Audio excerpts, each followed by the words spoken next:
Hello everyone, today I would like to talk about Immanuel Kant, and first of all I would like to begin with his early life. Immanuel Kant is a central figure in modern philosophy. He is a classical liberalist. He was born and died in Königsberg, Prussia. Kant was born into an artisan family of modest means. His father was a master harness maker and his mother was the daughter of harness maker, though she was better educated than most women of her social class. Kant's family was not very poor, but his father's trade was in decline during Kant's youth, and his parents at times had to rely on extended family for financial support.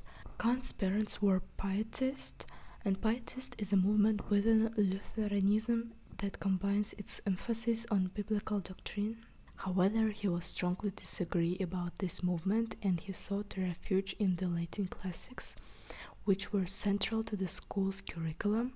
Later, the mature Kant's emphasis on reason and autonomy rather than emotion and dependence on either authority or grace may in part reflect his youthful reaction against Pietism, even though he respected his parents who followed Pietism, and Kant's parents probably influenced him much less through their Pietism than through their artisan value of hard work, honesty, cleanliness, and independence, which they taught him by example.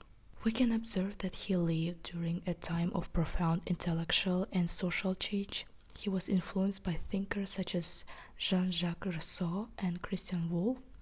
Christian Wolff was his philosophy professor in the University of Königsberg, where he studied and where he introduced to the works of philosophers such as John Locke and Isaac Newton, who championed reason, individual rights, and the rule of law. This exposure laid the foundation for his liberal learnings.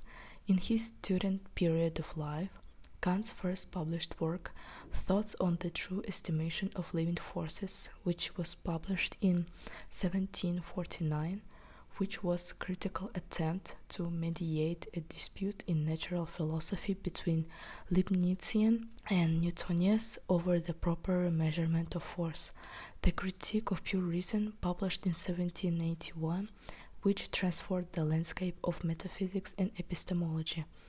Kant spent 6 years as a private tutor to young children outside Königsberg after graduating.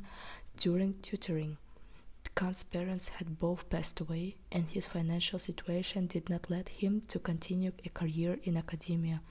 In 1754, he eventually made it back to Königsberg, and the following year he started working as a teacher at his university. There, Kant continued to teach philosophy for the following 40 years, retiring in 1796 at the age of 72.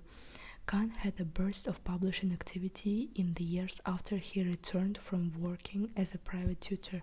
So Kant's political philosophy emphasized the importance of individual rights, freedom, and the idea of a republican state governed by the rule of law. His essay Perpetual Peace outlined his vision of a peaceful world order based on the principles of international law and the absence of war. This work laid the groundwork for a later discussion on global governance and peace through time. There are some key aspects of what contribute to his liberal outlook. First is influence of Enlightenment ideals. Kant lived during the Enlightenment, a period characterized by the promotion of reason, individual rights, and secularism. Secularism is a separation of religion from civil affairs and the state. The intellectual climate of the time, with its emphasis on challenging traditional authority and promoting human autonomy. He synthesized early modern rationalism and empiricism, set the terms for much of 19th and 20th century philosophy, and continues to exercise a significant influence today in metaphysics, epistemology, ethics, political philosophy, aesthetics, and other fields. Second one, education and exposure to Enlightenment ideas. Kant received an education that exposed him to Enlightenment thinkers and their liberal ideas. He studied at the University of Königsberg, where he was introduced to the works of philosophers such as John Locke and Isaac Newton, as I said earlier. The third one is freedom of thought and expression. Kant was a proponent of freedom of thought and expression. He believed that individuals should be free to think for themselves and express their ideas without censorship or coercion.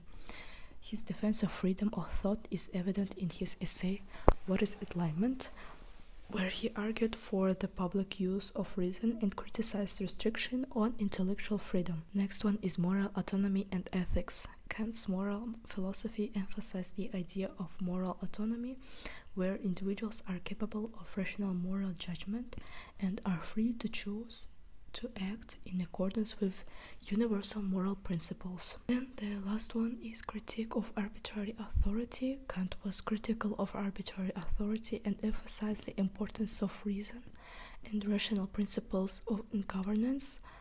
His philosophy, with its emphasis on reason as the basis for ethical and political decision-making, naturally led him to question the legitimacy of absolute monarchies and other forms of arbitrary authority. That's it. Thank you for your attention.